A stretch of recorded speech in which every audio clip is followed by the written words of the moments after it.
So this will be part 4 of the Twitch Creator Camp series that I've run on here on Twitch, and uploading these to my YouTube playlist. I have created a playlist called Twitch Learning and Education or something like that. If you do !learn in the chat, it will take you to that playlist. I'm putting all of the cut down versions of these walkthroughs there, and I'll be adding to that playlist as kind of time goes on with some educational, hopefully, for me and maybe for other people, educational content about streaming. So we're going to step through, what we're going to do here is step through the Creator Camp syllabus, if you want to call it that. I don't know if F11 does anything in Streamlabs, but I keep pushing it by accident.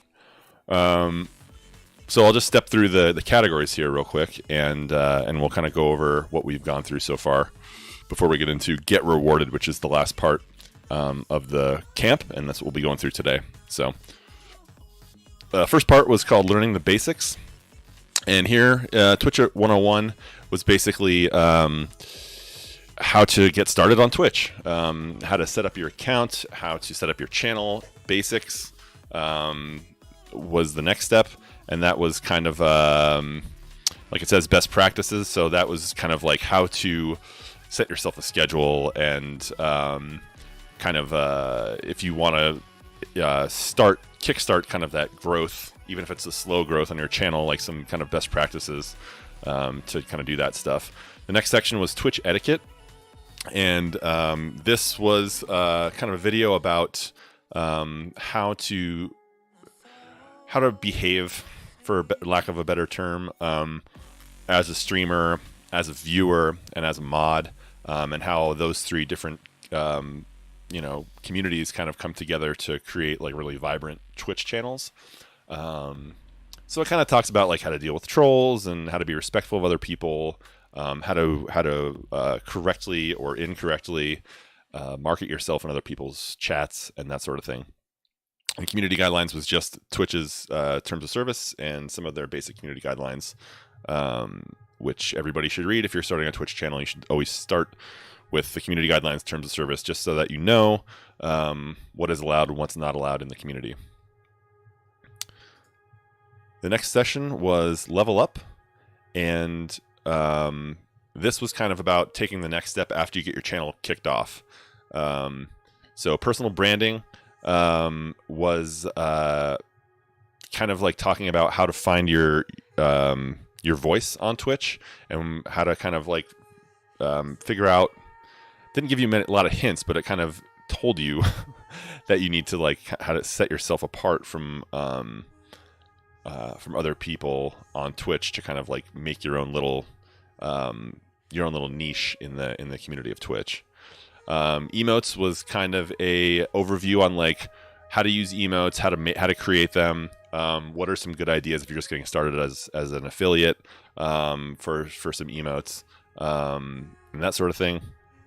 Channel analytics was a good one, and we spent a lot of time on this as far as like how to use your analytics, what analytics can teach you.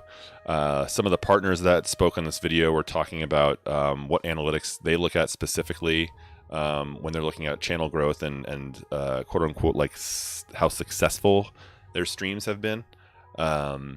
Extensions, this was another interesting one. There are a ton of extensions out there. They didn't really go too far in depth into what they all did, but they were kind of preaching the usefulness of those and how extensions can kind of promote interactivity on your channel.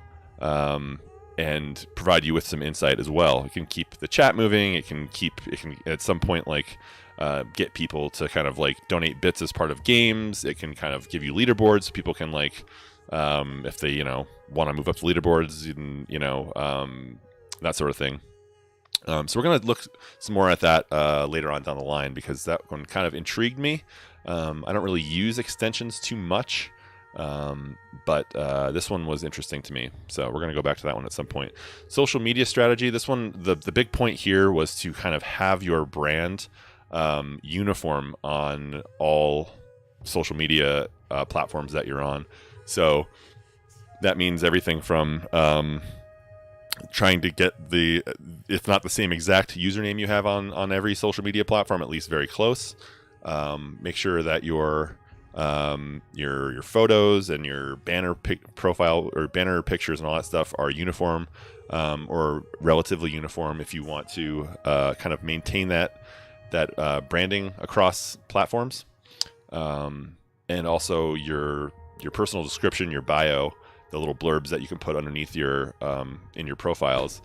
Make sure all that stuff is common. There are at least common themes for all of those things to make sure that like people know that like your profile on Twitter is, when they go to find you on Instagram, they're like, oh, I know for sure this is the same person because look, it's the same profile picture and they're exactly the same. So especially if you have a common handle. So the third section we looked at was connect and engage.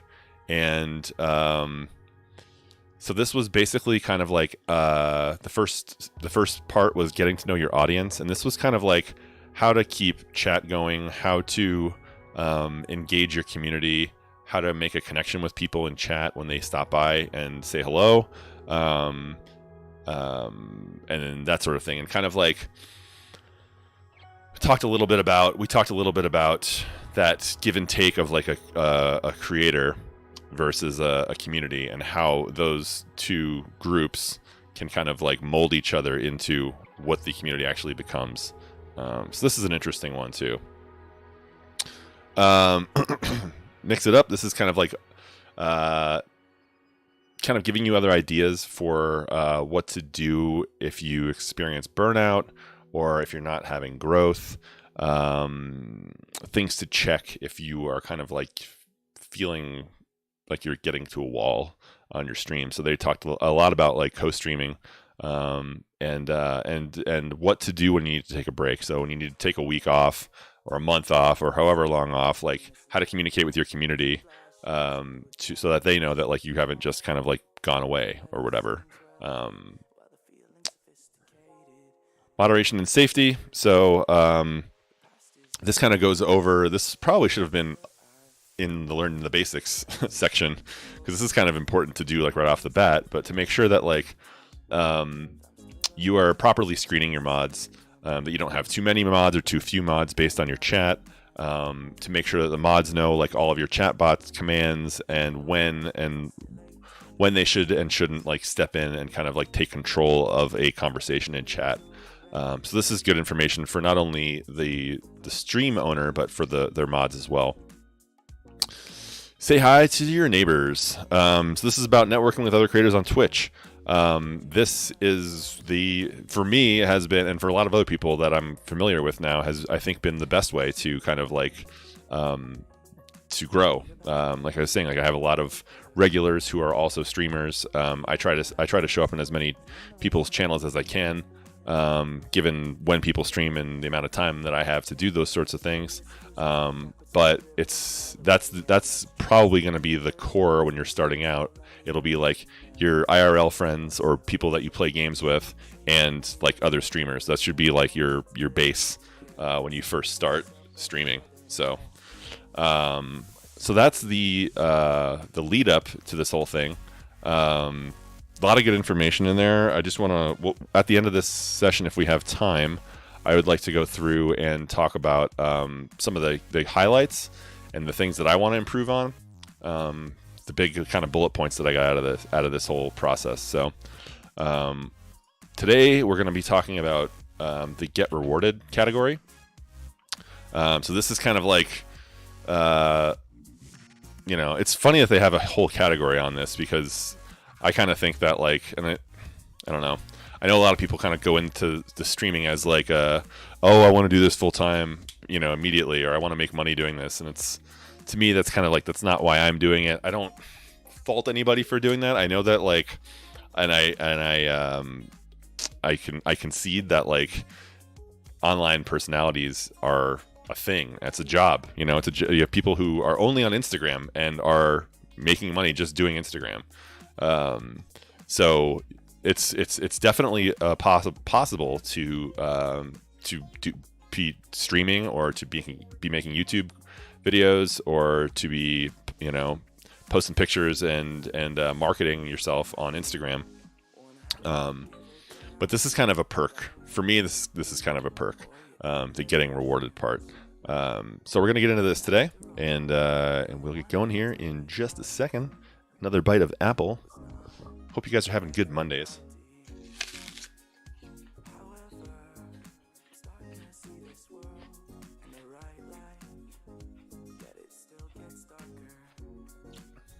Again, if you guys want to see the previous videos, !learn will point you in the direction of the playlist that I am kind of starting to compile, which is starting with these 4 parts of the Creator Camp, and then we will go on from there. So I think, and I'll talk some more about that when we're done here. So let's get into Get Rewarded after I get some water.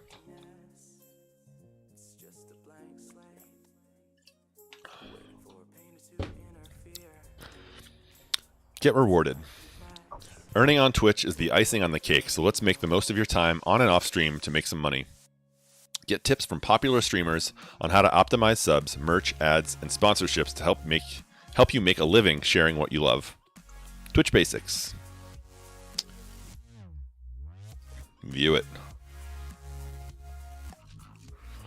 On Twitch, creators can turn passions into careers or get a little bit back for doing something they love.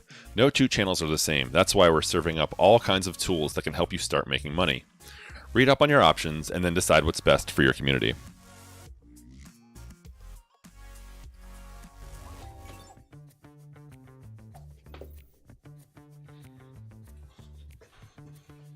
Talking about money is always going to be awkward in every aspect of life. I would always try and find a way to explain to the viewer how you're using their tips or their sub money or whatever it is to better create content for your channel, whether it's upgrading equipment or otherwise.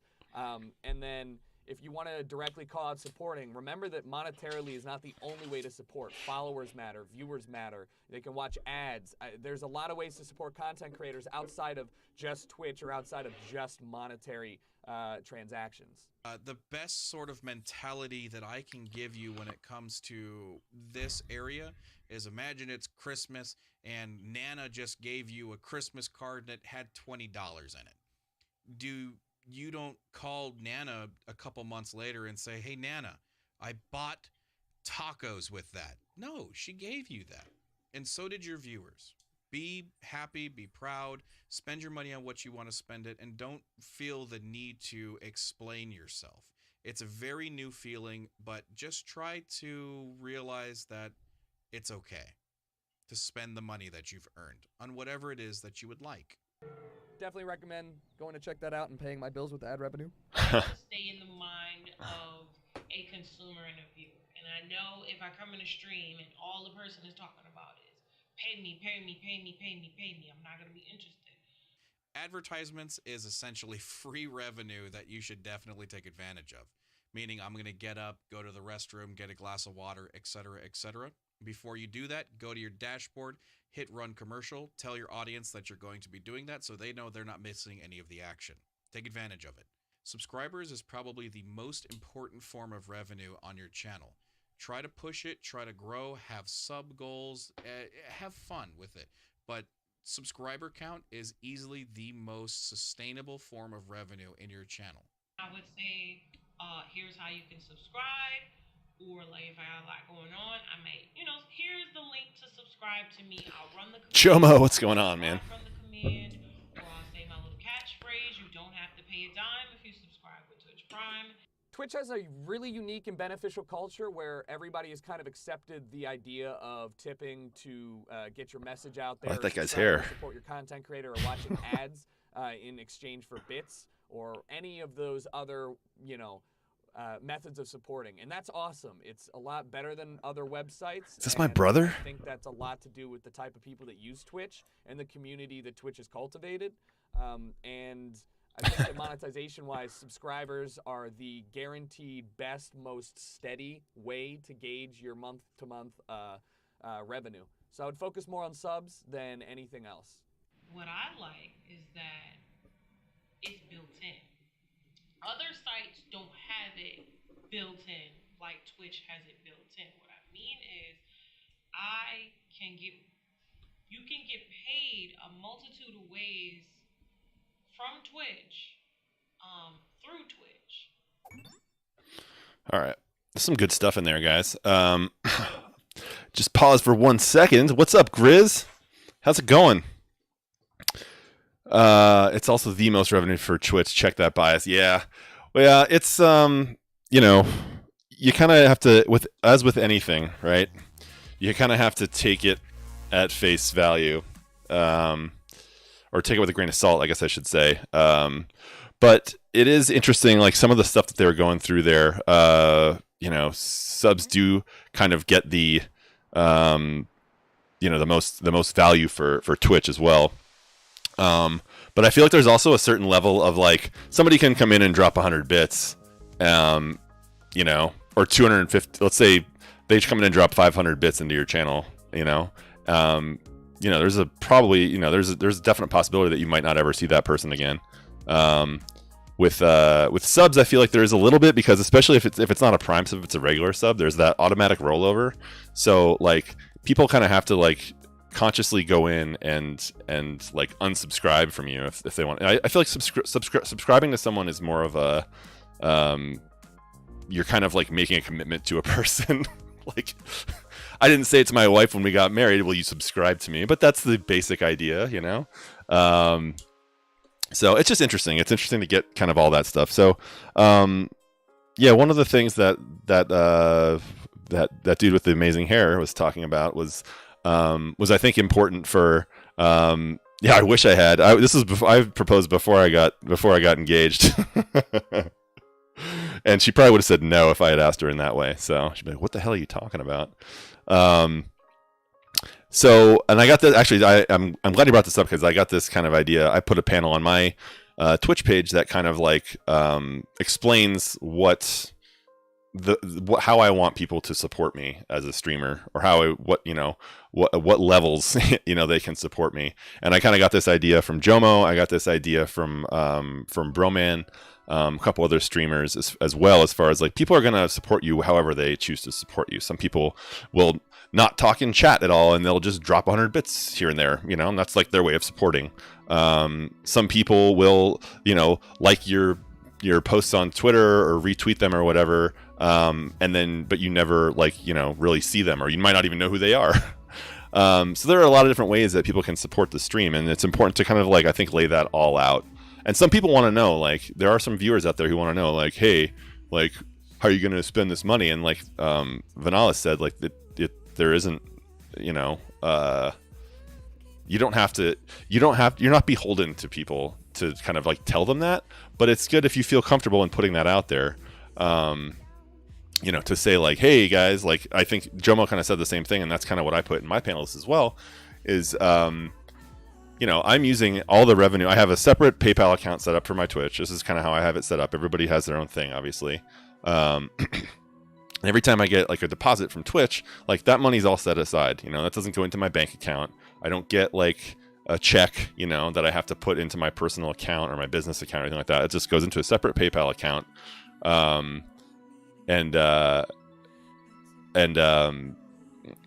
is kind of like my money that I set aside to reinvest into my Twitch side hustle. So that means that I have spent most of the money on subscribing to other streamers at this point. Next month I'm getting a new, like the next time I get a payment, like I'm getting a new camera. Like that's, a thing that I'm going to be able to thank my community for, which is like, I'm getting emotional even thinking about that, because it's like the first thing that I've actually like purchased that is going to actually help me improve the stream. So I've actually, so all the money that I've gotten from Twitch so far, I've spent either on other people's subs or on artwork. So I'm like supporting other people. It's going right back into kind of helping people who have helped me, or helping people who I want to help. So, dude, Jomo with the T1 sub for Grizz. First gifty boy on the channel. Thank you, Jomo. Grizz, welcome welcome, man. Welcome to the crew. I'm still working on my little gig.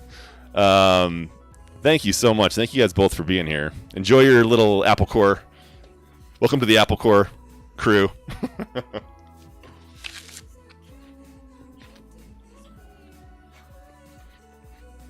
Hype it up for Grizz and Jomo. Thank you guys.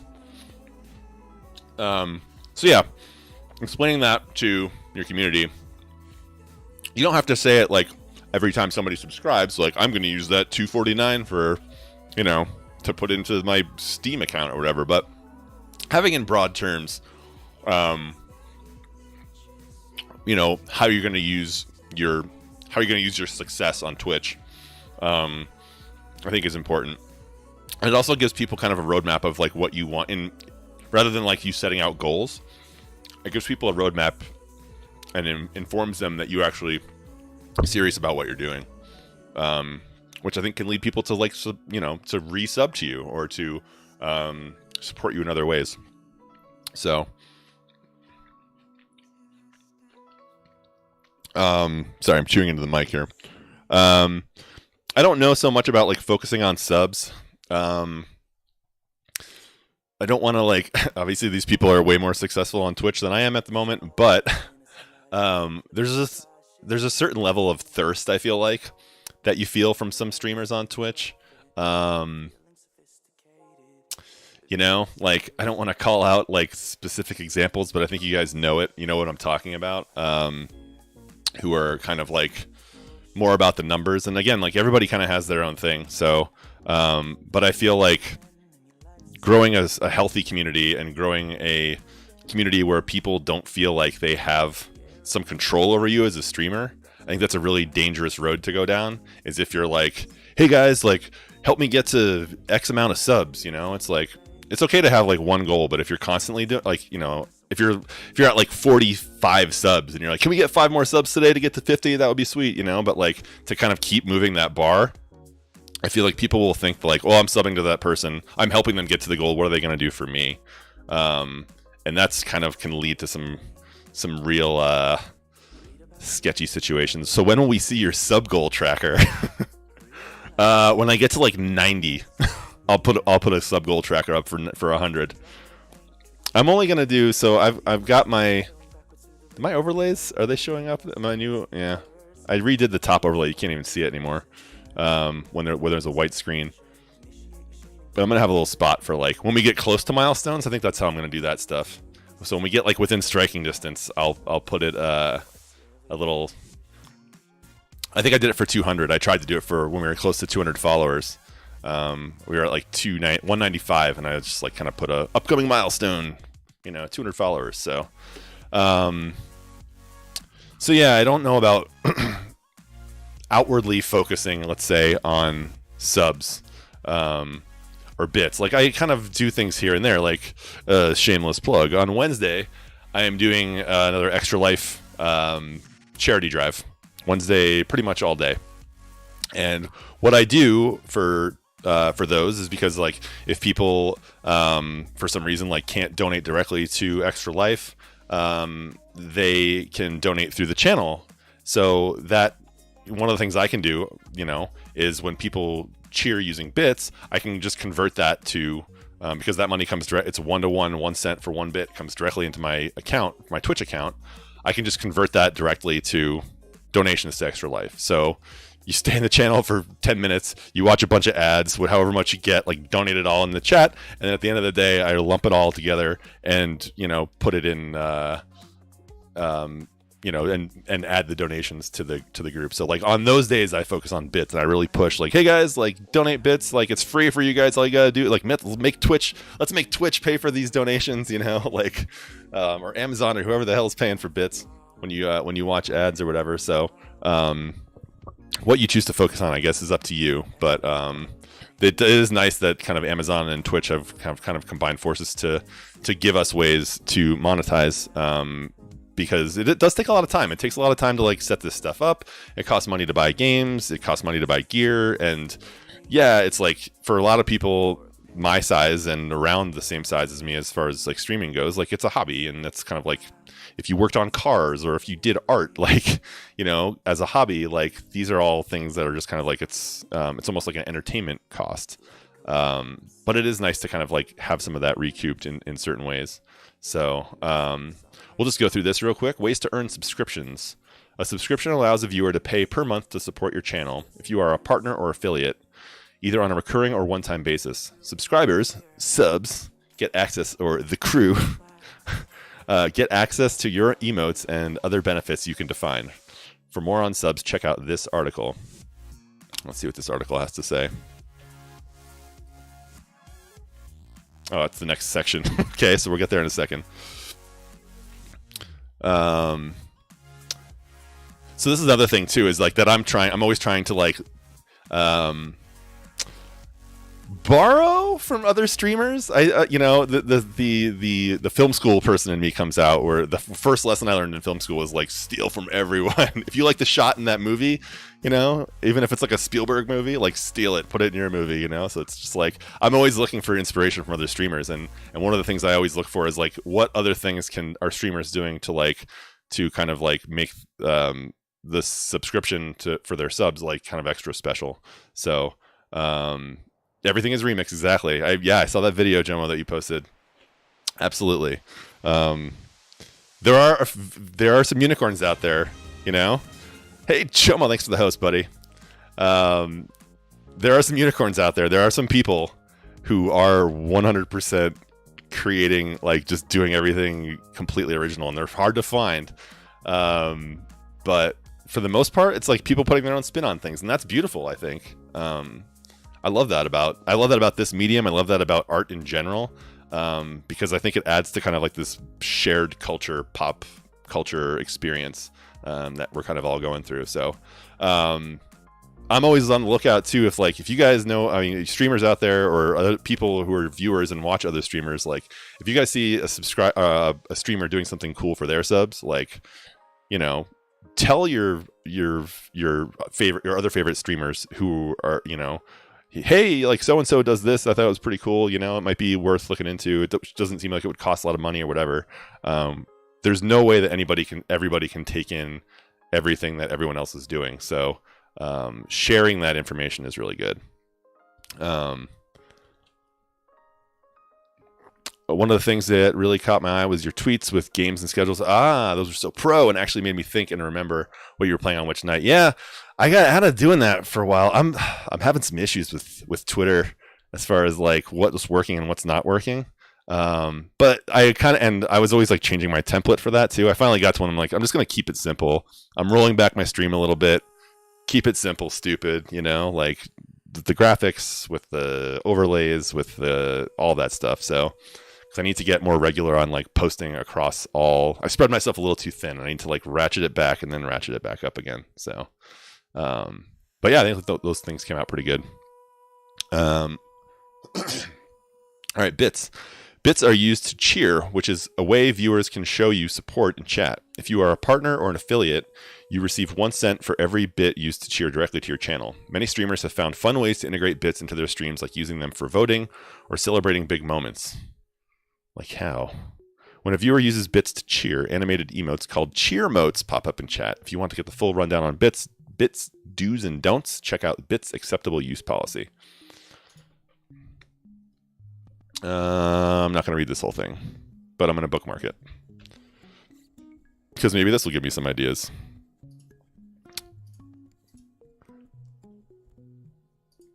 All right.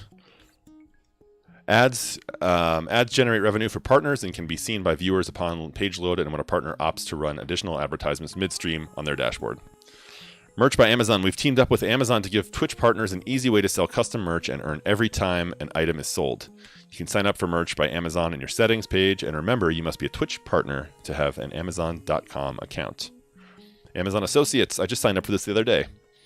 Amazon Associates allows you to earn referral revenue by linking specific products to your page. One of the best ways to use this is by sharing the gear you use to stream with your viewers through gear on Amazon. Any streamer can take advantage of this earning opportunity. Game sales. Opt into this program if you're a partner or affiliate so you can earn revenue when a viewer purchases the game you are playing through a link below your video player. Learn how to get started with the link on the left. Which, this one? Yeah, there we go. I'll bookmark that guy as well. I don't play a whole lot of games that are like for sale that way, but it's all good to know, guys. It all goes in the brain box. Extensions with bits. Bits aren't only for cheering. In extensions, they can be used to power novel interactive experiences on your channel. Whenever viewers use bits within extensions activated on your channel, and you're a partner or affiliate, you get 80% of 1 penny for each bit used within the extension of your channel. The other 20 goes to the extensions developer. Okay, interesting. So that's interesting. And we were talking about this before about like I'm gonna try to research what extensions are out there. So extensions are kind of, I feel like for me at least, like kind of an untapped resource because I don't know what they do. It's hard to like see what they're gonna look like on your channel, that's the scary part for me. Is that I don't want like windows and bubbles and bobs like popping up all over the place like annoying people, and I don't know if I have that now or not. Like it's hard. You don't see that stuff when you're on your dashboard or when you watch your VODs. But we're going to explore more on extensions in another one of these IRL sessions somewhere down the line. So overall here, guys, obviously as affiliates, we're kind of focusing mostly on subscriptions and bits as far as like where our revenue comes from. Ads and merch is for partners only. Amazon Associates, I just signed up for this today, and I'm making a gear list. So I have a very, very basic setup. And I've had people ask me, like, what do you use to get your voice sounding so silky smooth? And I use a $15 microphone and a $50 mixer and a XLR cable. So I want to like share that with people. I use, these $8 Panasonic earbuds. Like I don't have the nicest setup in the world. And I think it's good for people to know that too. It's just like you see everybody and they're like, I've got the i7, I've got the $100 headphones and the, $300 microphone. I'm like, if you're just getting started, like who wants to invest that kind of money into, like you can keep it simple. And it's still, looks and sounds pretty good for your size. So, and also if people click on those links, then I get revenue for it a little bit, a couple pennies here and there. So it's good to put that out there. And it is a conversation starter if people are looking at that extension. So that's one extension I will be using. So yeah, as far as focusing on where you get your revenue from, I don't really focus on that right now.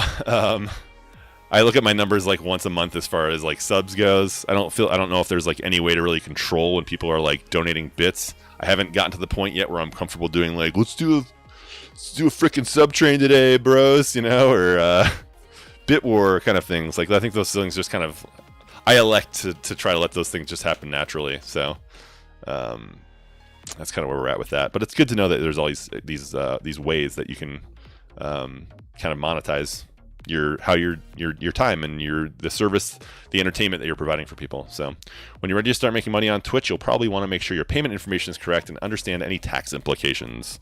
We do too. Here's how revenue works for partners and affiliates, and take a deeper dive into taxes. We're not going to do that here. But yes, fill out those forms. Make sure you understand that if you will be paying taxes on some of this stuff. I don't know how it works for international, but at least for in the US, it's like 15%, I think, or something like that. I have also been keeping my receipts. We'll talk about taxes for 1 second. For write-offs at the end of the year, I don't know if I'll even be able to do it, but anything I buy that I since I signed my life away to Twitch, I gave them my tax information. Anything I've bought since then that I use solely for the stream, I keep a receipt for. So let's move on to bits and subscriptions. Two of the most popular ways for viewers to show support for your channel are through subscriptions and bits. Let's take a look at what they are and how you can best use them. Based on our research and feedback from seasoned partners, we've put together a few tips. Here we go. I like this guy. He's been in a few of the videos. He's good people.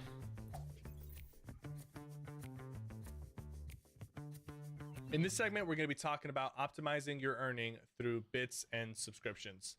When it comes to bits, a big part is educating your audience and your community about how bits work, how convenient they can be, and how they can go about purchasing or earning bits. One of my favorite things about bits is the ability to customize alerts based on the amount of bits that somebody cheers. I figured very early on, as a space and science fiction broadcaster, I gotta have space and science fiction related alerts in my stream. So if somebody cheers 117 bits, you get a Halo little animation. You also get a Halo audio snippet that for me is nostalgic, so it makes me happy. I get excited when I hear it. So I feel like that kind of thing the community wants to take part in as well. Reminding your audience about free bits they can earn through ads, and also any of the discounts or promotions that they're doing through Twitch Prime is very important. I have the Streamlabs Cup to where if anybody cheers, you actually have a storing of the bits, and then someone drops in a big bit, they can just explode the cup. That's always been fun. So I think the subscription program on Twitch is one of the most important functions as a broadcaster, and there's so many different ways to use it as a broadcaster. Something that I do from time to time is I'll do a subathon where I stream for a long period of time, and subscribers can add time to the stream. People definitely are encouraged when it comes to stuff like that. When incentivizing subscribers and even higher tier subscribers, consider giving them something minimal that they will still appreciate, but won't just seem like you're selling out and only providing content to the subscribers of your channel. By all means, take advantage of the sub program. Any benefits that you can give people for subscribing to you, whether it's emotes, whether it's giving them a sub-only Discord, or whatever you want, it's really going to elevate your stream and really push people to say, hey, maybe I should actually support this broadcaster for that month. When you do an event to incentivize subscribers and bits, you might see a bump in revenue, but don't expect everybody to hang around just yet. Always be looking forward to that next goal and try to provide something fresh so that the people who are sticking around aren't seeing the same content all the time. Promise new types of content. If you're a variety streamer, do something like cooking or IRL to bring something new to the table. I think the important thing is just because someone wants to give you more money doesn't mean that you want to treat them a different way in your channel. Every sub is important to your channel, and I think that's something that's super important to remember as a broadcaster.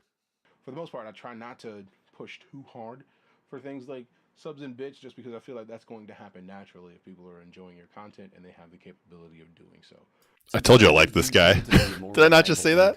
But you have to remember that you will always be fluctuating. Numbers going down, numbers going up.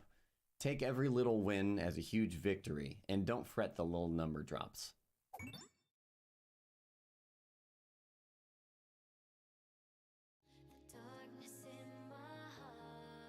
Oh God.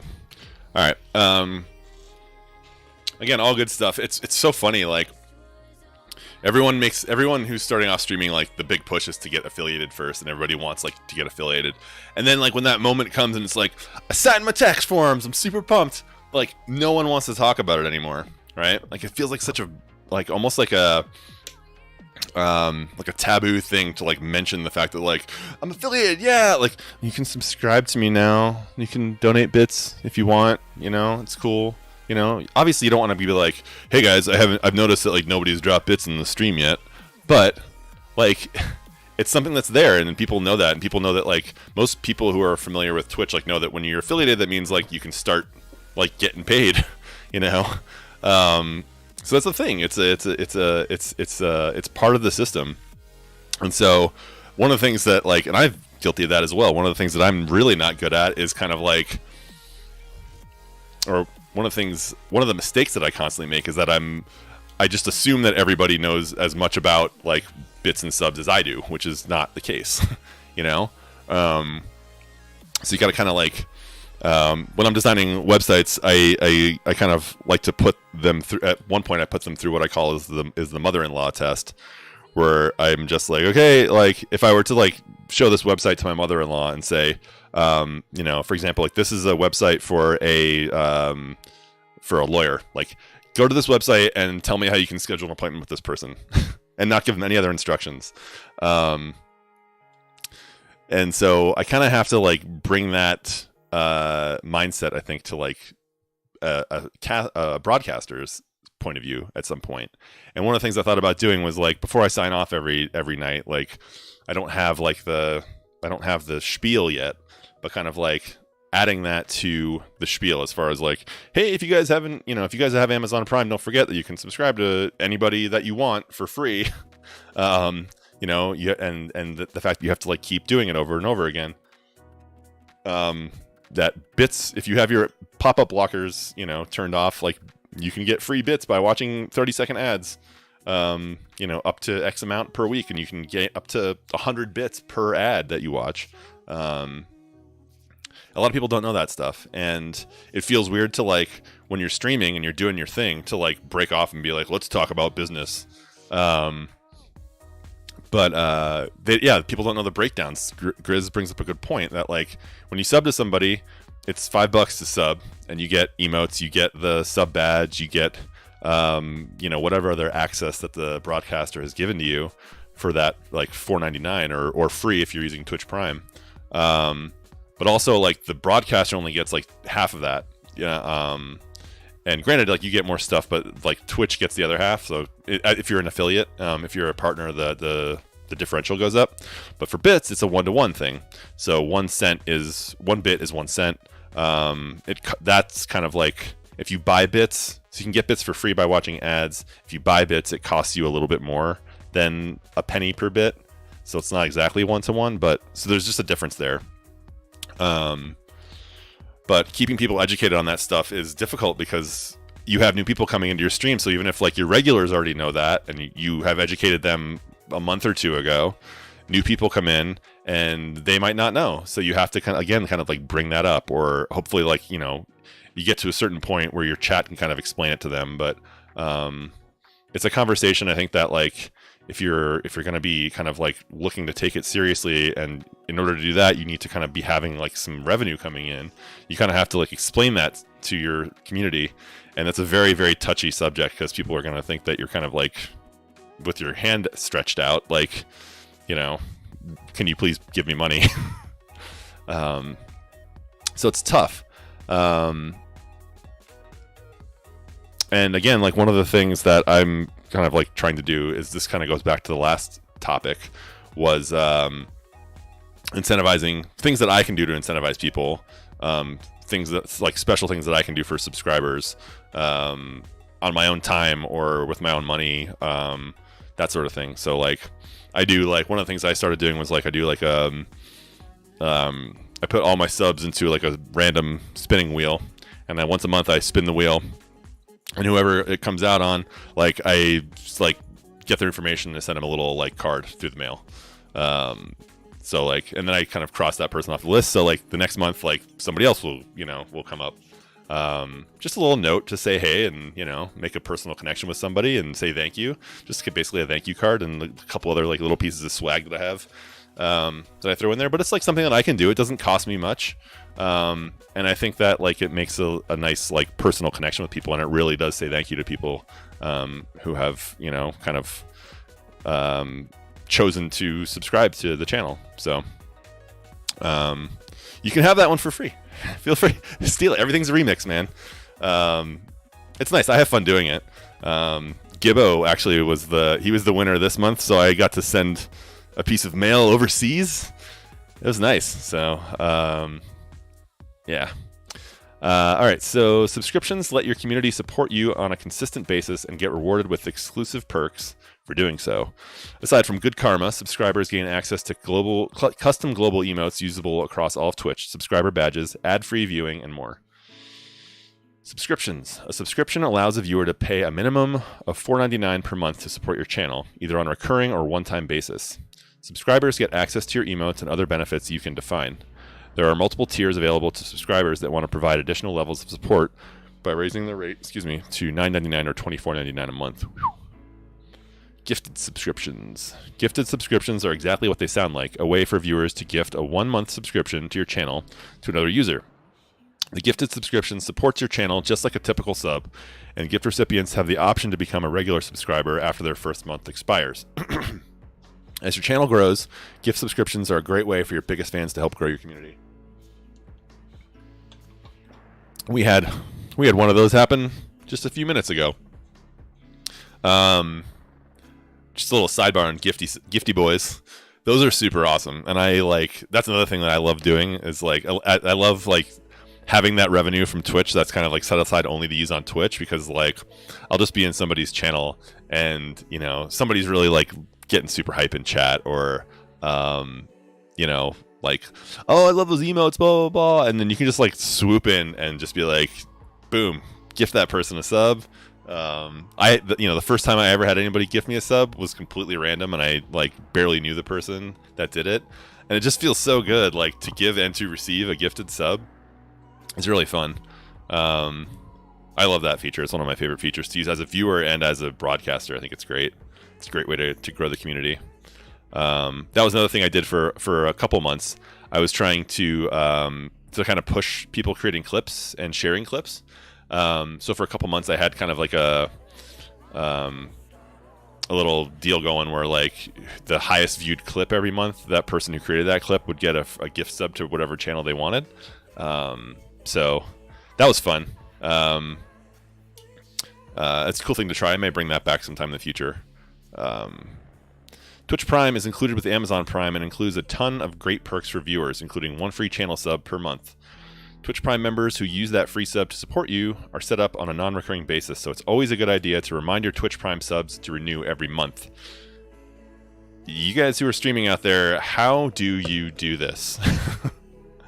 Because I have several subs who are Prime subs, and it's not a big deal, but I know that like some of them just like forget to renew it, and then that's that. Like they're not even like using it on somebody else's channel. I know that like you have to remind people to do it.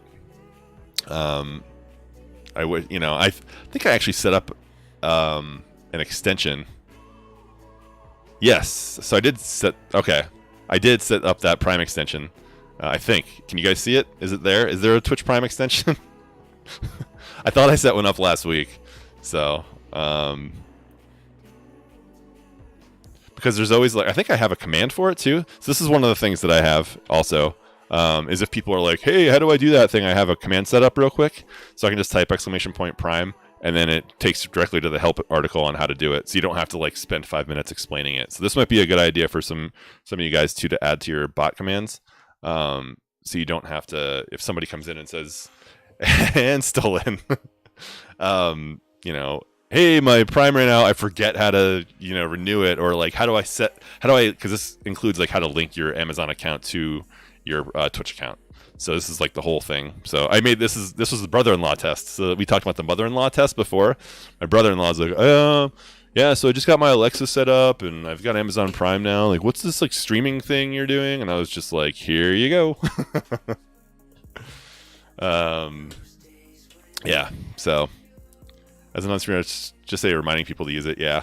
So that might be one of those things, like I said, of kind of like lumping that into my end of stream spiel.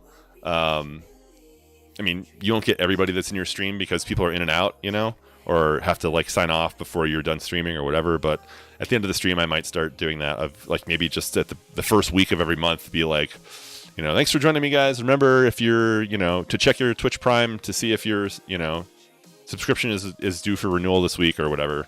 It's a good idea. And it's good to have stuff from like it's good to have like people like you who are streamers and non-streamers, but pretty regular viewers, I would say, of Twitch. Like, we all as streaming community, we all know like that stuff. So it's nice to have like the viewpoint of someone who's not like getting into the like minutia of how Twitch works. Like, how visible is that to the viewer? Not very, I think. So it's up to us to really kind of like communicate that to the communities. I forgot about it, and I think I remember when you were talking about sub badges. Yeah. So, or maybe like if you guys do sub emails. I didn't do my sub email this month. I'm sorry. But putting that in there as well in the sub email. Sub-only perks. Tiered subs, Prime subs, and gifted subs are all eligible to receive exclusive benefits like emotes, tenure-based chat badges, sub-only VODs, commercial-free viewing with limited exceptions, and sub-only chat. As the owner of your channel, you can decide what makes sense for your community. This, I think, is for bigger streams, partners, and people who have chat that's constantly going crazy and that sort of thing. I set up a sub-only room in my Discord that I need to use more. So maybe also stealing ideas from like bigger streamers and paring them down to something that fits your size is a good idea as well. Bits are a virtual good that your viewers can use to cheer and chat, to show support, celebrate moments, and amplify their voice. When a viewer cheers, animated bit gem emotes, cheer emotes, animated versions of popular emotes, or custom cheer emotes for partners appear in chat. You receive 1 penny for each bit used in your chat. Bits can also be used in certain extensions for your channel page. When your audience uses bit extensions, you'll receive 80% of the 1 penny for each bit used in the extension, and then the extension developer will receive the remaining 20%. Bits are also more reliable than third-party donation methods because as a streamer, you're protected against chargebacks or any other potential payment issues. It's all handled within Twitch, so you can rest easy and focus on entertaining your community. Remember, viewers cheer and subscribe because they enjoy watching you.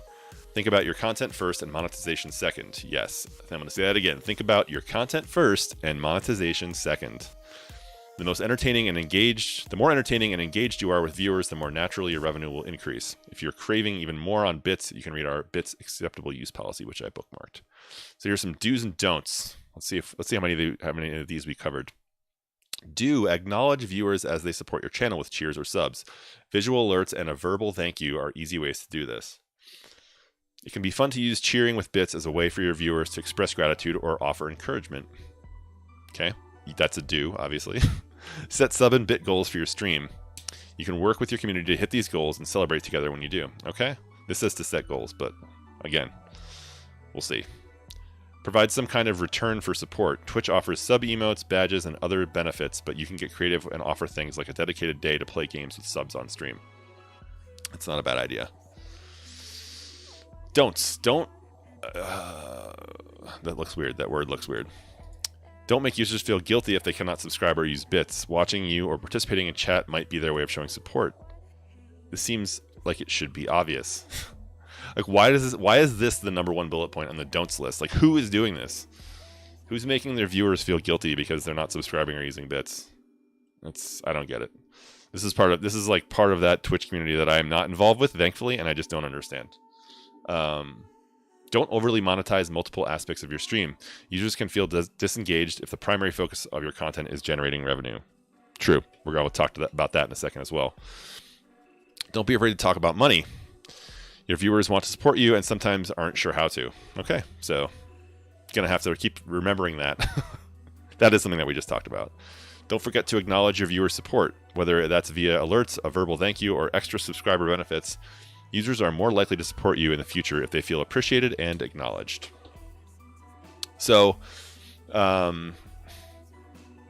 this is all, I feel like, pretty self-explanatory if you're kind of an adult about streaming and treat your stream as a kind of like a, if you actually like appreciate the people who are viewing your channel. And acknowledge that like everybody's situation is different. Like some people like have $1 million and don't know how to, support monetarily, and some people really want to support monetarily and have no money. And there's a wide, gap in between there. So, I feel like in some respects, like that all kind of like works itself out and takes care of itself. Like if one person sees somebody else gifting a sub, be like, oh, that was cool. Maybe they'll do it for somebody else down the line. Or if somebody gifts them a sub out of the blue, then you kind of feel like, oh, that felt great. Like I want to do that for somebody else. So letting things kind of happen naturally is very important, and as well as thanking people for just being in the chat, or thanking people for watching, thanking people for supporting, sending people DMs on Discord saying like, hey, I saw that you thanks for hanging out in chat today, thanks for retweeting when I went live. It really makes a big difference, and that really does help. One of the things I say in my panel is that people sharing, if the people are enjoying my content, obviously they don't have to feel obligated to subscribe or use bits. The easiest way to support the stream is to share it, just liking it on retweeting stuff on Twitter, like, helps. If it comes up in conversation, like sharing like, oh, hey, this guy's got a great stream, it's really fun, it's super chill, or whatever you like about the stream. This guy streams Destiny, like, you should check him out sometime. Like, it just puts the name in people's heads, and that's like referral networking is humongous as a small business owner as well. Like, I've gotten like some new clients from referrals, and it feels so good to get a referral client, because you almost didn't have to do any work for that. Like, you worked your ass off for one person, and then they went out there and like their, in my case, like their website's out there, and somebody came up to them and said, I really like your website, I need to get one done. Who did yours? Like, first of all, like, that's a great feeling knowing that conversation even happened. And secondly, the fact that like that person thinks highly enough of you to give you like, oh yeah, it's a great website, but he was kind of a jerk, I didn't like working with him, no, it didn't happen. It was just like, oh, he was great, didn't take very long, reasonable rates, here's his card. And that person came to me, and now we're working together with that person. It's the same thing on Twitch. That's the same kind of like networking loop that I want to be in, is that's worth more than money. Is people coming in saying like, oh, hey, so-and-so told me about your stream, and I thought I'd stop by and say hey and check you out. Like, that's amazing. Like, it's an amazing feeling. So, all right, so that's it on bits and subs. One other thing I wanted to touch on here was, where is it? Bits being more reliable than third-party donation methods. You hear a lot about people who set up donations directly into their PayPal account or through another donation site that allows chargebacks. And in some cases, you can have people, I mean, I've seen this happen for partners, where somebody donates like $1,500 to them when they're live. And there's this huge thing, and chat goes crazy, and the person's crying and their ass off, and like, oh my God, I can't believe it. This is like life-changing, whatever. Only to have it like charged back like the next day. It can be a way that people abuse it, obviously, like they abuse everything. But it can be a way that people can kind of troll you.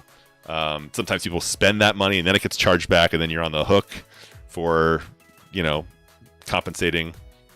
So I elected to not have donations set up at all. Like, it hasn't been an issue. People are like, I really want to give you money. Like, that hasn't happened yet. So I just have like subs, because subs and bits are basically guaranteed by Twitch. If somebody like subs to my channel, they can't like take it back. I don't get that money in my account and then have it drawn out. Like, it's there.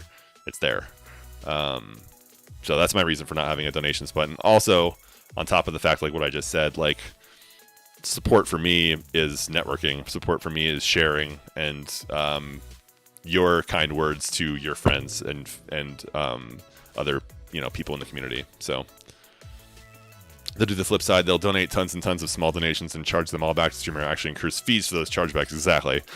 I just don't even want any part of that. Like, I realize that like all it takes is like one person to decide that they want to like screw with a small streamer and randomly find me, and it's just not worth the hassle.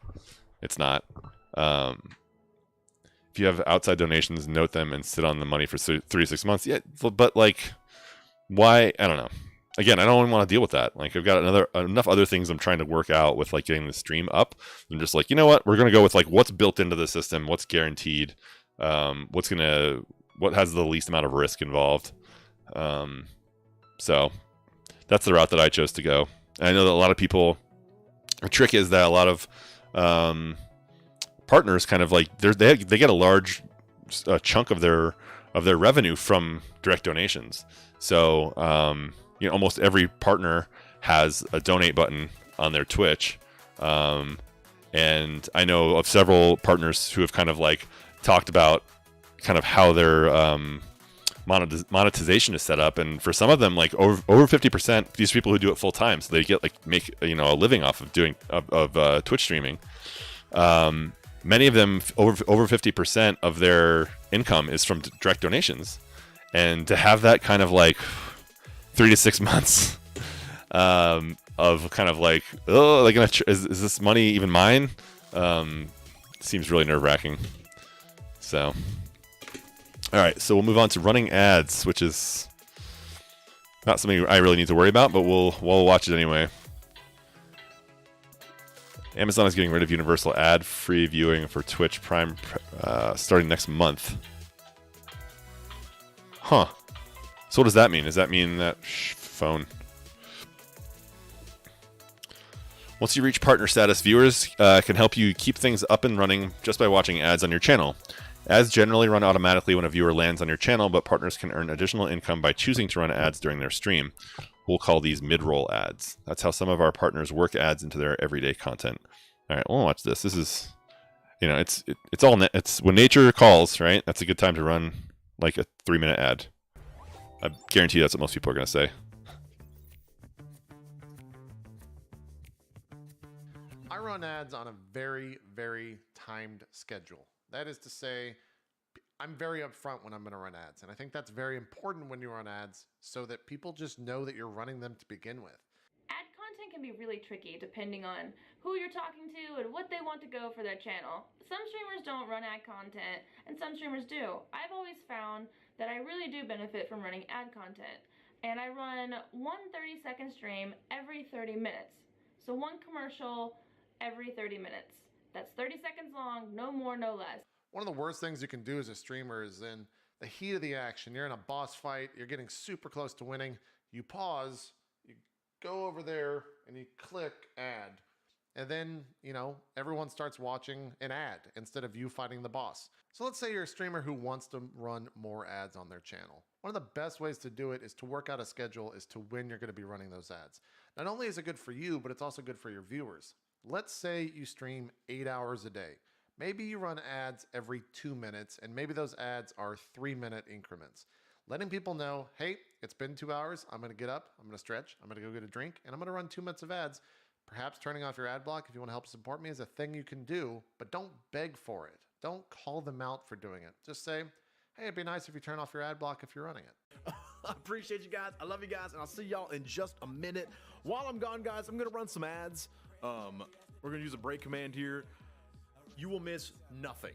Zero content. If you're a sub to the channel, you will not get any ads, and I won't even be back by the time that these ads are over. So you're gonna miss no content, and it's a nice way of supporting me. Be open. Let them know. It's the best thing you can do.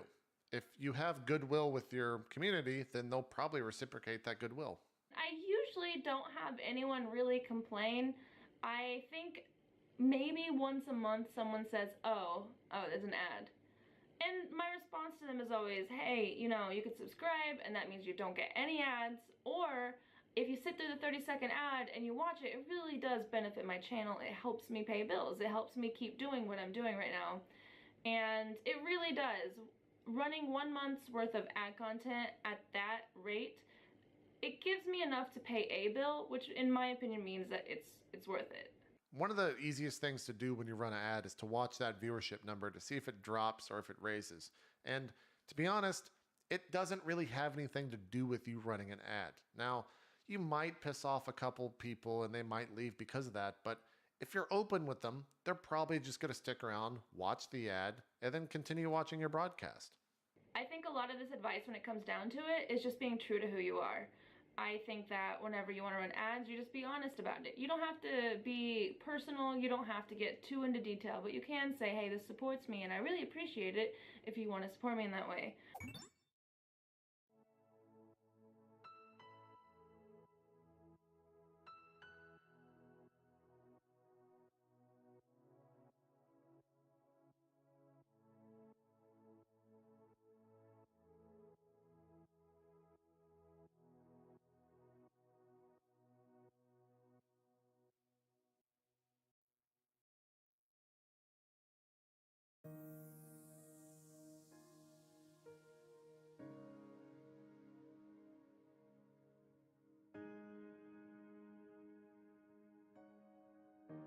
Thank you. Sorry, I was eating my apple. I was saying that I don't have anything to add really to that. I think that running ads at the twice an hour, bottom and top, like every half an hour, like that woman said, is totally fine. If you're doing it full time, like I have no problem with people running ads that are partners or that are doing it for a living. Like, gotta get paid. You know how that goes. All right, let's see here.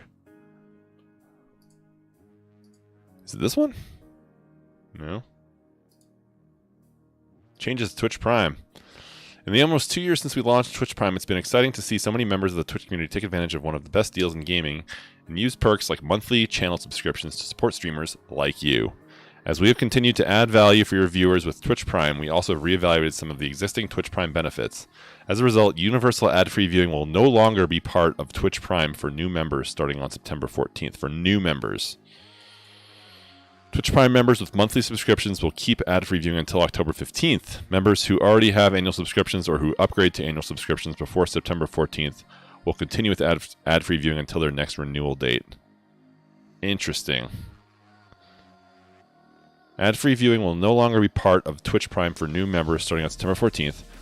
Prime members with monthly subscriptions will keep ad-free until the 15th, and members who are annual or who upgrade to annual before September 14th will get ad-free viewing until their next renewal date for a year.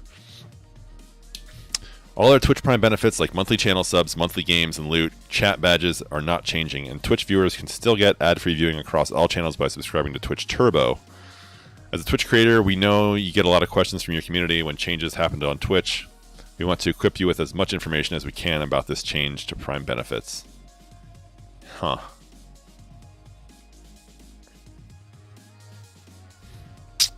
Well, people are going to be pissed off about that, that's for sure. Alright, running ads. Once you reach partner status, viewers can help you keep things up and running just by watching ads on your channel. Oh, I already went through that part. These ad breaks can be between 30 seconds and 3 minutes long, and you have the power to determine how long each break is. How much you make will rise based on how many viewers you have. Just how much? Our crack research team tells us that creators who had 100 plus viewers and ran 4 30-second ads every hour, that seems like maybe a lot, made an extra $100 a month on average. That's basically enough to buy a new game to play on stream with your community and take care of your internet bill every month. Really? How much is your internet bill? $100 a month? And buy a game and an internet every month? And an internet bill every month? You may be nervous that ads will lead to your viewers taking off, but as it turns out, the average change in concurrent viewers after a mid-roll ad is 0. Running mid-roll ads is completely up to you as the channel owner, but keep in mind that not everyone on your channel will see the ads. If you choose to, this is all changing now. As we speak, you can enable ad-free viewing for your subscribers as an added benefit. Pro tip, not all viewers can afford to support you with bits or subs, but they may be able to support you by watching ads at no cost to them when available. Viewers can also choose to watch more ads to earn bits. You can learn more about that here. Steam sale indie, yeah, you can play Fortnite. You can play Fortnite and pay your $100 internet bill. Or Warframe, or you can play Fortnite and Warframe. You could buy both of those games. Want to try running an ad now? Click the button below to run an ad through your live dashboard. Let's see if this works. I don't think it's not going to work for me because I'm not. Yeah. I'm not partnered. Nope. All right. All right. Well, the last section, sponsorships. I have actually thought about. I have thought about sponsorships. I'm interested to see like kind of what these people have to say about dealing with sponsors. The man. Bass guitar, slapping the bass.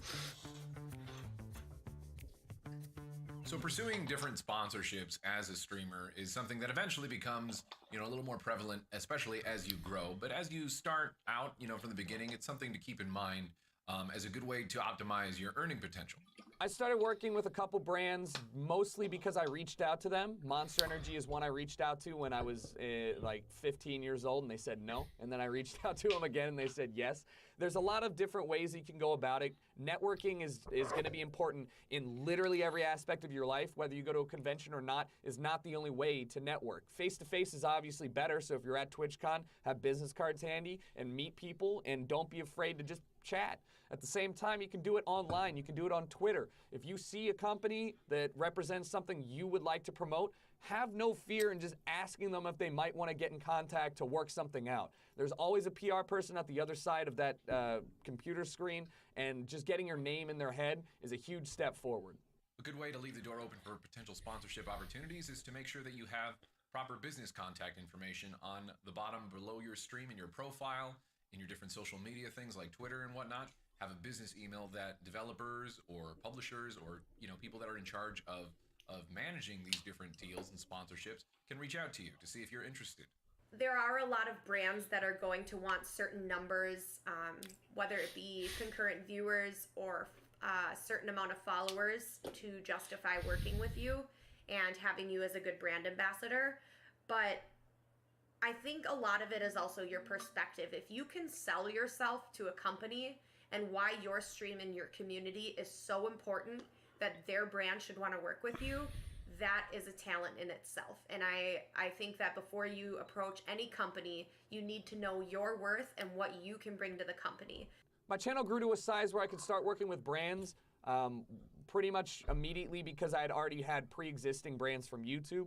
I would highly suggest waiting until you have an average concurrent viewership of about 100 or more to approach anybody with a monthly or any specific type of sponsorship, mostly because there's not a lot of benefit to either party. You're not going to make enough money to make that sponsorship necessarily worthwhile for the work you're going to put in, and at the same time, that company is maybe going to get a bad taste in their mouth. There are plenty of tools at your disposal on the Twitch dashboard that will allow you to go through your analytics, your data, your viewers, your concurrent viewers, obviously your subs, your engagement, things like that. There's a lot of tools in the dashboard that you can explore and find that you can share with people that maybe will ask for these sorts of things. You should know your rate of growth, your projections, where you think you're going to be growing, because if you are growing really fast and you take a brand deal at 100 concurrent viewers, and then the next week you have 200, and the next month you have 500, you just lost a lot of money because you were impatient. Take your time, do your research, and make sure that you're working with companies that you really, really want to work with. It's just as important to curate and be picky and manage and be a little selective with the deals that you accept to make sure that you aren't tarnishing your brand or your reputation, to make sure it's still in keeping with this is a game that I am interested in or my viewers are interested in. I think it's going to create some interesting content. Disclosing brand relationships, without a doubt, is incredibly important. You should never feel ashamed to disclose your sponsorship opportunities. If you do feel ashamed or you feel weird about it, don't take that opportunity. Only promote brands or companies that you yourself are willing to put your word behind, and make sure your word has value. Make sure that you look past the money and think, will this be a good product for my viewers? Will my viewers like this? And is it a good product? There are so many companies that are starting up in the gaming space, and just make sure you know what product that you are going to be promoting before you start to promote it to your viewers who are possibly going to be spending money on that because of your recommendation. Cool. Again, like, I don't know if I've ever bought anything directly because of a streamer, but I know that's a decent way to kind of like not only kind of get monetization out of your stream, but also to kind of like engage your viewers. You can a lot of times get stuff, you know, for giveaways and get people to kind of like interact more that way. So if you are not a partner, do you have any control on when an ad plays? I have no control over that. So I think that it only plays like when you load into the channel, an ad plays, and then maybe like when you're watching a VOD too. I'm not sure, or maybe that's on YouTube. Many third parties are looking for ways to connect with your audience and bring sponsored content to your stream. It's up to you whether you pursue these opportunities or not. From working with developers to stream new and upcoming games, to promoting gaming apparel and peripherals, there are countless opportunities and brands that can be a natural fit with your content. It works like this. You give a product exposure in exchange for payment. Simple, right? The key to finding sponsorship that fits you and your personal brand. Don't do anything that compromises your beliefs or passions. More opportunities await around every corner. They have midstream ads now. Okay. So I don't know when that happens. Like when an ad pops up when I'm streaming, it'd be nice if like I had got a little alert on my dashboard or something like that. Like, hey, like people can't see you now, but maybe it's like dependent on the individual viewer. I don't know. One of the things that I am kind of doing in this vein, as far as like reaching out to people, is for like the charity stuff that I do. So, a few times a year I'll do charity streams. Like I mentioned, the Extra Life is kind of the biggest one. But this year I'm going to be kind of reaching out to companies and, you know, maybe game developers, some local companies, maybe even some artists that I know or whatever, and trying to kind of like network that way, and not necessarily in the sponsorship sense. Like I'm not asking them to sponsor me, but I will kind of just be putting myself out there and ask people if they want to donate anything that I can then kind of like raffle off at the end of the charity drive to people who have donated. So Schmonzer Schmip, thanks for joining my stream today, brought to you by Dad's Gaming. No. No, I am affiliated with Dad's Gaming, but they did not sponsor this. Prank caller. What's up, Mitt? No affiliation at all. Not even a dad. I'm not even human.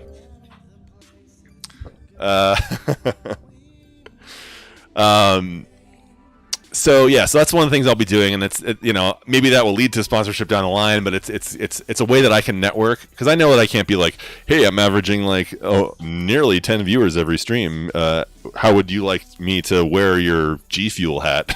That's not going to happen. And me even asking that question is kind of laughable to somebody. But as a small streamer, I can say stuff like, hey, I'm really pushing my goal. This is exactly what's going to happen. So I'm kind of giving you my script here. I'm a streamer. I've been streaming for 6 months. I have been doing Extra Life charity donations or trying to raise money for Extra Life, which supports children's hospitals, for 3 years. And I'm going for I'm pushing my goal, by an extra, almost 100% this year to try to get to $1,000 by November. One thing I'd really like to do is to, raffle off some swag at the end of the stream for people that have donated. So I'm going to ask companies, I'm going to knock on doors and email people and make phone calls and see if anybody wants to donate stickers or lanyards or t-shirts or anything else that I can kind of keep here and kind of incentivize people. And that not only will hopefully incentivize people to donate to the cause, but also kind of open up that lane between me and whoever the provider is. So that's one thing that I'm planning on doing this year. It's not really sponsorships, but it's opening that networking channel between people, kind of working towards a mutual goal. So all right, so that is the end of the creator camp. I kind of hoped that there would be that's it. Nope, it just ends at sponsorships. Let's see. Live learning camp. So we've got gonna have to stop playing Destiny. That's why you don't get sponsors. I'm looking for that Bungie sponsorship. I'm looking for that sweet Bungie sponsorship. I'm gonna email them too and be like, hey, do you have any I'm doing this thing. You guys are. I thought you guys cared about kids, man. Do you have any free stuff you can send me? I had that so I got that idea basically when I ran the alumni association for my college out here in Denver, and we made a bowl game one year, and we were in the Emerald Nuts Bowl game in San Francisco, and we were having a watch party here in Denver. And I just emailed Emerald Nuts out of the blue, and I was like, hey, from my, Gmail account. I was like, hey, I'm the alumni, leader in Denver, and we're having a game watch for the Emerald Nuts Bowl. Would you, do you guys have anything I can, give away to people, just for showing up? I'm trying to get people to show up and engage in the alumni association. They're like, yeah, we'll send you some stuff. I was like, cool.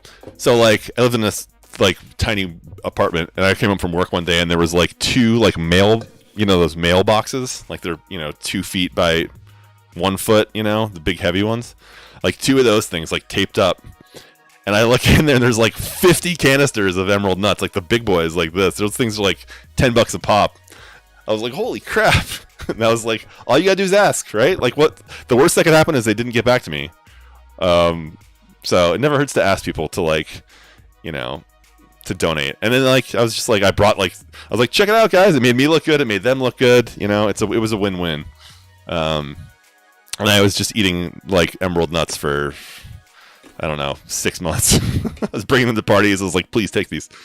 All right. So that's it for the creator camp, guys. So they do have, I do want to go through some of these at some point too. So they have, if you guys are interested in doing more of this stuff, they have live learning sessions, which, let's see how long some of these things are. The next one is on the 28th, which is a week from tomorrow. Let's see how long these things are. I was hoping that they would have VODs for these. So they're an hour long. So what we're going to do here is going forward, I'd like to do one of these IRL streams like geared towards learning more about streaming and more about Twitch and kind of like developing best practices and strategies and stuff like that. I'd like to do it at least once a month because I really think that it leads to good conversation between everybody in the community, and I enjoy it. I enjoy kind of like sharing that experience with you. I think I actually pay closer attention when you guys are with me. So I want to continue doing this. So a couple of ideas that we've come through here are just kind of going through these archives of the live sessions that they do. So live events, I need to bookmark this page. And also going through the extensions was another thing. It's kind of like combing through the extensions and kind of playing around with those a little bit and seeing which ones might be useful, which ones might be trash, and kind of seeing how they integrate into the stream. So just kind of like going back to the beginning here, I just want to go through my notes before we wrap it up for the day. Headless Cupid, what's going on, man? We're just kind of like, I just finished up the last part of our Twitch Creator Camp series that I was kind of doing a walkthrough of. Had some good stuff today and some good conversations about monetizing your stream and not pushing, but reminding, gently nudging your community and kind of instructing them on how they can support you as a streamer. So I think it was pretty good. I think it went pretty well.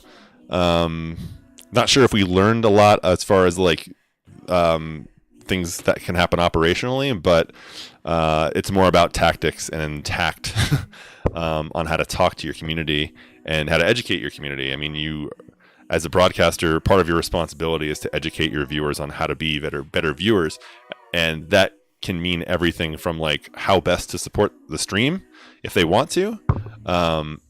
And that is a personal decision that every kind of broadcaster, I think, has to make. To also, you know, going back to the beginning parts of learning the basics of like how to, you know, how to properly be a member of your chat community or your community at large in the Discords and all that stuff. So, and again, I just want to go through the bullet points of kind of the things that I took away from this whole camp. Things that I need to work on, things that I want to probably talk more about at some point. So kind of, again, based off of getting rewarded, letting your community know, that I don't think anybody that's here right now has this problem, but like letting your community know that you're appreciative of their time, of their chatting, of their follows and shares and retweets and hosts and raids and all that stuff, on top of the monetary support that they might give you through subs and bits. Letting people know kind of like what your overall plan is with that stuff. People might be more apt to be like, oh, I donated 100 bits, and then like, you know, that paid for, you know, a percentage of the new camera that Stellar bought, you know. Which is one of the things that I'm doing. Like, all of the monetization, again, like kind of goes back into the stream or back into the community for me. So improving, using all of that stuff, using everything that we've learned and all the information that we've gotten here to kind of like improve your stream on a large level, on a very broad level, is kind of important. There's a lot of stuff. There's a lot of analytics. There's a lot of, you know, at certain points there's money flying around. You've got communities that you're part of all over the place. You've got all your social media accounts you got to like keep up to date. There's a lot to do to kind of like get your name out there and to meet people and to connect with people and to enrich your community. And it all kind of leads, you know, to the same place, hopefully in the end. But letting people know that there's like sort of a plan here and kind of laying that out for people, I think, is really important. and constantly improving and constantly trying to improve. If you're trying to improve, you are actually improving. That's kind of like my philosophy, is that you might try something and fail, but you're going to learn from something. Like, failure is better than success the first time, or the first several times, maybe the first 100 times, because you succeed at something right away. You don't always learn as much as if you fail and have to do the thing over again. I'm still trying to decide if I want to have a plan, maybe I'm just content. So, like, what do you mean by that, Mitt? Like, you have I think, like, anybody who's going through the creator camp, I think, I'm talking kind of in terms of the creator camp, and I think, Most D Hugo, thank you for the follow. Welcome to the mothership. We are just kind of finishing up going through the Twitch creator camp here. I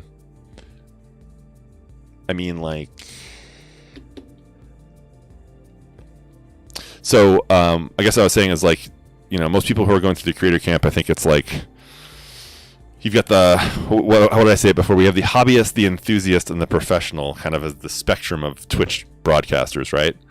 And is it bad to not want to do tons of work to grow? Does it make me a bad streamer or person? No. For me, it's this weird. It toes this weird line of, like, I put myself in the enthusiast camp, where it toes this weird line of, like, I don't get, for the amount of time, mental effort, and money that I put into the stream, like, it doesn't all work. It doesn't necessarily equate to growth, but that kind of, like, is onto the hobby side, like I was talking about earlier in the stream, is that for me, this is my, like, my Twitch stream is my classic car that I'm fixing up in the garage, or it's the wood shop I have in the basement, like, it's my kind of hobby, and it's okay. Like, I have no problem, like, putting time and effort and money into it, because I get satisfaction out of it, personally. No, dude, it's fine. It's totally fine. It's like nothing.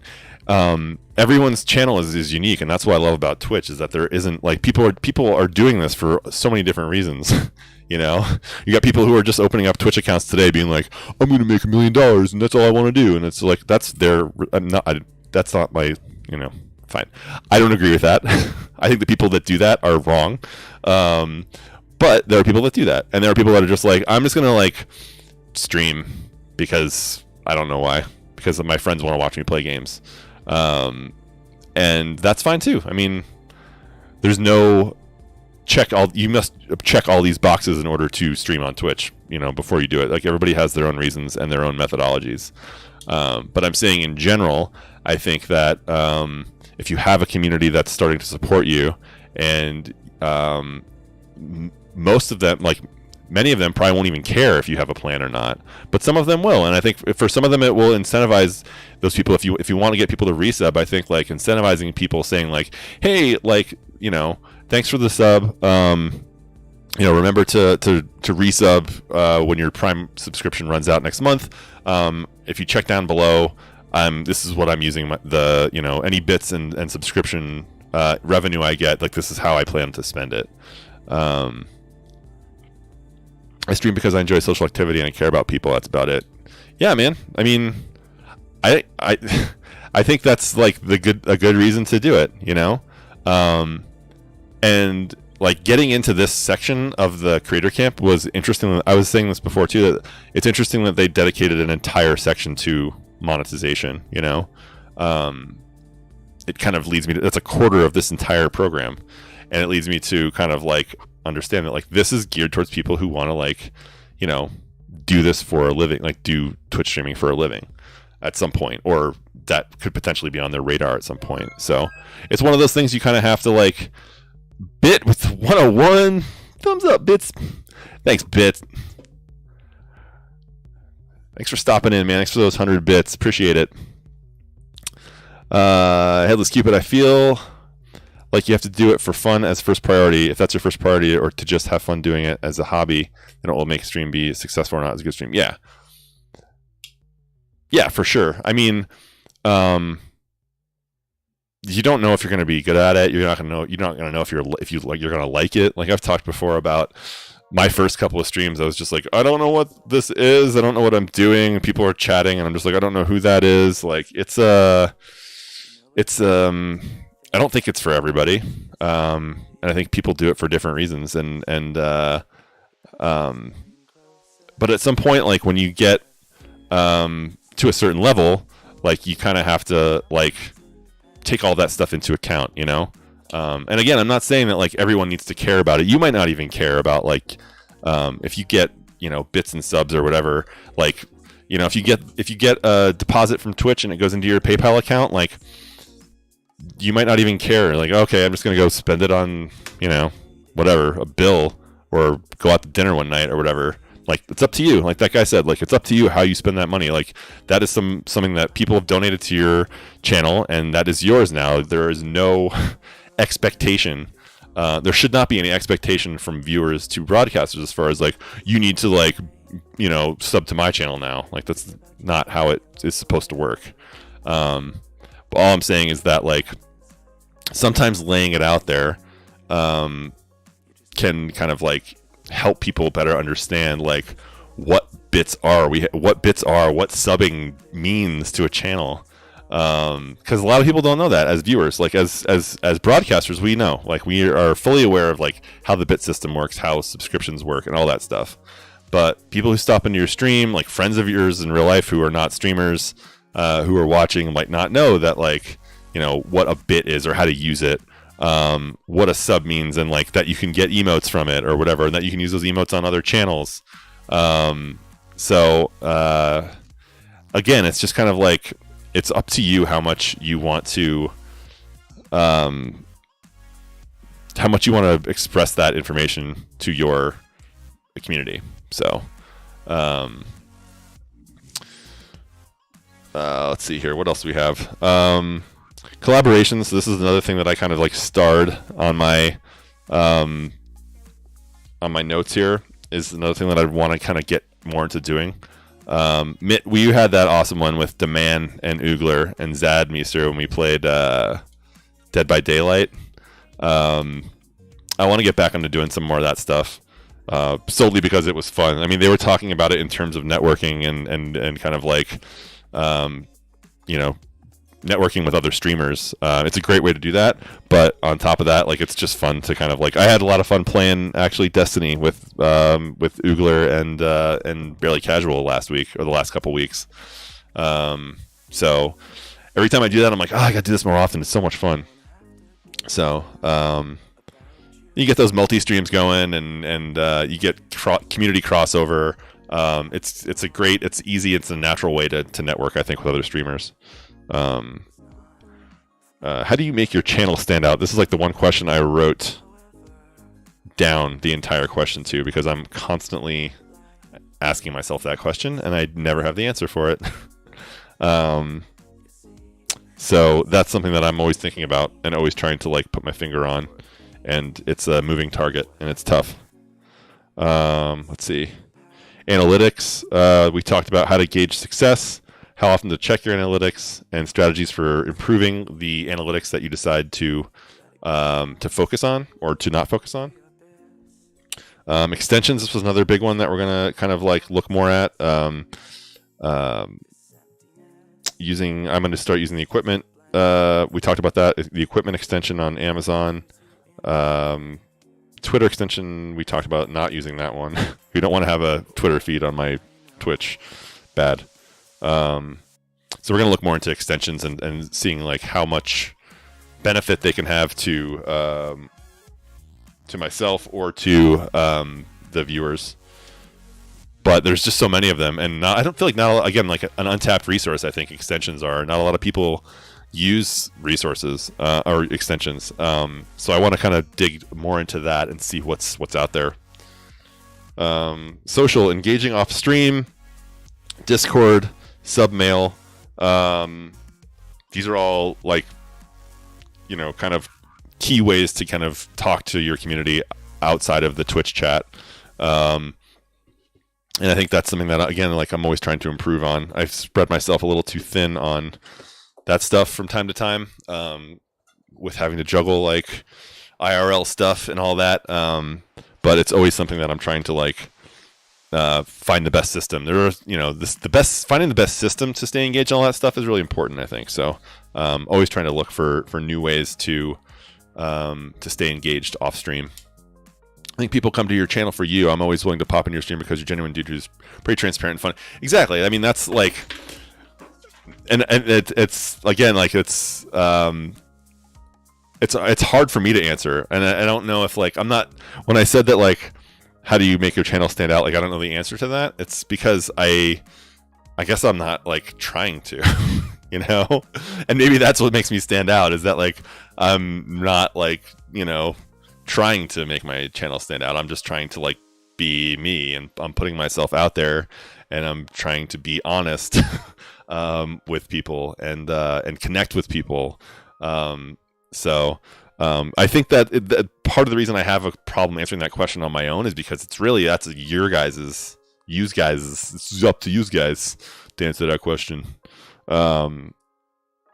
So it's nice to hear that from a viewer, like you guys, you tell me what makes my channel stand out. How can I improve my channel and make it more interactive or more special for viewers. We talked about in the last section, how you're spending tips and sub money, educating your community on bits. So not a lot of people, I think, we actually had a viewer, if Ick is still here, who's a viewer, not a streamer, like, explain bits to me. So just because we as broadcasters know what bits are does not mean that like users know what bits are and what they represent to the broadcaster, how you can get them, what they cost, that sort of thing. So there is no harm, I think, in reminding people what they are, how to use them, and what they mean to the broadcaster. Same thing with subs. Talking about what a sub means, what you get from subbing just through Twitch or through Twitch plus any other special things you might do for your subs, I think it's totally acceptable to kind of like spend a minute or 30 seconds of every stream kind of like reminding people like, hey, remember to if you're a Twitch Prime subscriber, that does not renew, so here's information on like how to renew your Twitch Prime sub. Or remember, if you sub to the channel, like, thanking, or when somebody does sub to the channel or resubs, you can remind that gives you an opportunity to remind the whole chat, like, hey, this gives you access to the emotes and the sub badges and sub only Discord or whatever else you're doing with your subs. So don't like if you're looking to grow your sub counts and you're looking to kind of like get people kind of like more engaged in that part of being a viewer on Twitch, it's totally fine to like to kind of talk about it. It's right here. It's part of being an affiliate. I feel like it's all there, and it's people. There's buttons there on the chat, and people like don't always know what they mean. So you never know who might be watching and has like a Prime sub that's not using it and loves your emotes and doesn't know that they can like just with like a couple of clicks of a button, get those emotes for free, and then there you go. And then again, like information about like sponsorships and stuff like that, which is kind of beyond what I'm looking at right now. So, anywho, so that's gonna do it, guys. Again, thank you guys for stopping in today and throughout this this little creator camp walkthrough that we did. I had a good time doing this, and I learned a lot. I had some really good conversations with you guys over the last like week or so going through this, so I definitely am looking forward to doing it again. I will keep you posted on all of that stuff. I'll probably done with the IRL streams for the rest of this month, so probably sometime in September we'll do one. We'll sneak an IRL stream in there to do some more learning, have some more conversations about streaming in general. Sad no IRL. Well, you know, I did 3 IRL streams in the last like 2 weeks, so I mean, I'll do a partial IRL stream. I'll do the sub journal or the stream journal, you know, at some point again. But it's really been nice having people kind of come through. Look at all those emotes. My God. It's so beautiful. Yeah, so thank you guys for hanging out. I will be back on Wednesday. I'm going to be doing a longer stream. I'm doing an Extra Life charity drive for several hours on Wednesday as part of my 2018 Extra Life drive, which all culminates in November, but I'm kind of like doing one stream a month where I'm dedicating the entire stream to trying to raise money for that cause. So be sure to check back on Wednesday, and I'm not sure when I'll be starting. I'm going to try to start at 9 a.m. Mountain Time. But I will be posting on Twitter when that happens. But yeah, let's go find somebody to raid, huh?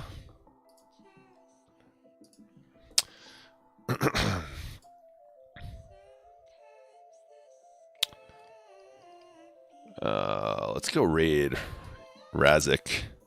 He's playing Elder Scrolls Legends. He's a TSS member, very active one. He's a good guy. Come on. Let me make sure that he's still alive. After we watch this ad, this ad supports Twitch. I still can't get like Jim in the role of Jack Ryan. You know, Jim Halpert is Jack Ryan. It just doesn't work for me. This ad's not working for me. Oh, he's BRBing. All right. Well, it's a good thing we didn't go over there right now. I'll wait for him to come back. Until then. Let's go big face. Do you guys have any? Do you guys have any questions about streaming? Like, what do you think about? What's your biggest for your personal stream? What's your biggest concern? You think? Like, what do you? Maybe not a worry, but like, what are you looking to improve about your stream? I guess I should say, or your role as a streamer.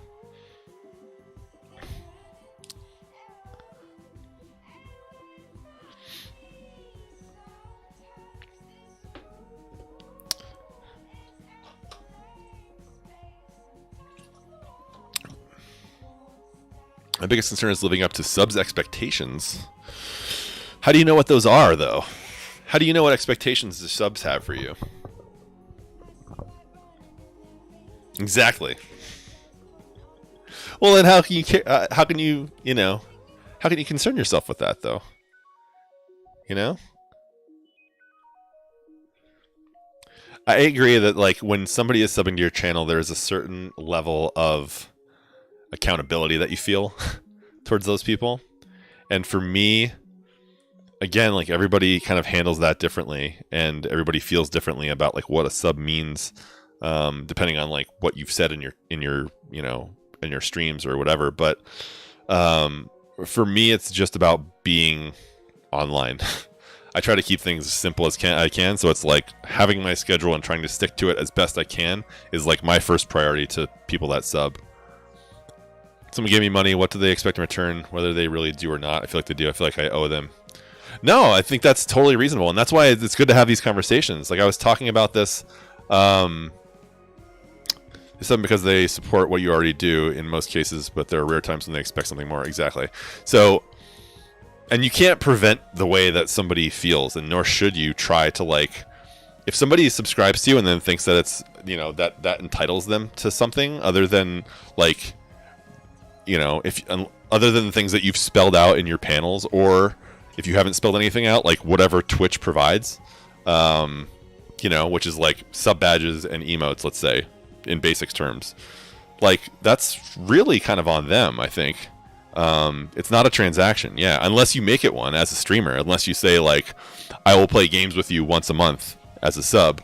Then you have to make time for that. Like that's something that like may have gotten somebody to sub when they were not thinking about doing it before.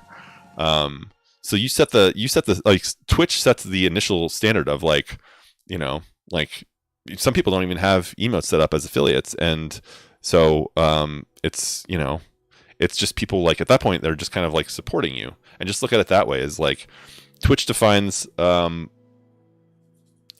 it means to be a sub, and what it means to be subbed to in very basic terms, and you keep it there. And then if you want to expand on that, then, you know, that's up to you as a streamer.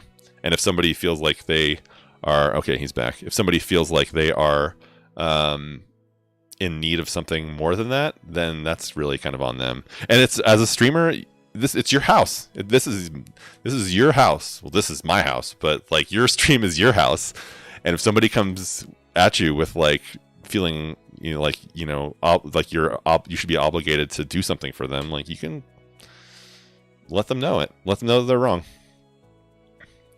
Sub is someone who's wanting to support the channel and wishes for the streams to continue coming and improving. Exactly.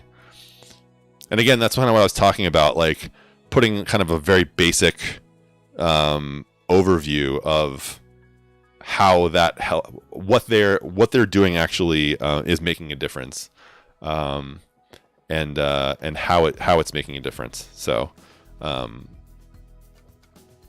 again, if getting people to sub to your channel is something that you're interested in, and it's, as a streamer, like that is a really good way to kind of like get help to make your stream better.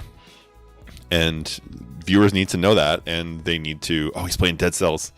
They need to feel, they need to see something there, I feel like, in order to, some of them do, need to see something there in order to kind of like either continue subscribing or to subscribe initially. I think it only kind of helps people to kind of let them know how you want to improve and how they can help. Inked Guy's rating with a party of 4. All right, let's go. Anyways, guys, we're gonna go raid Razik. I'm gonna go pick up my kids, and then we're gonna be back on Wednesday with a whole bunch of different games. I love you guys. Thank you so much again for hanging out. We'll see you guys on Wednesday. Check the Twitter for what time we'll be going live. Otherwise, show some hype to Razik, and we will see you guys next time. Peace.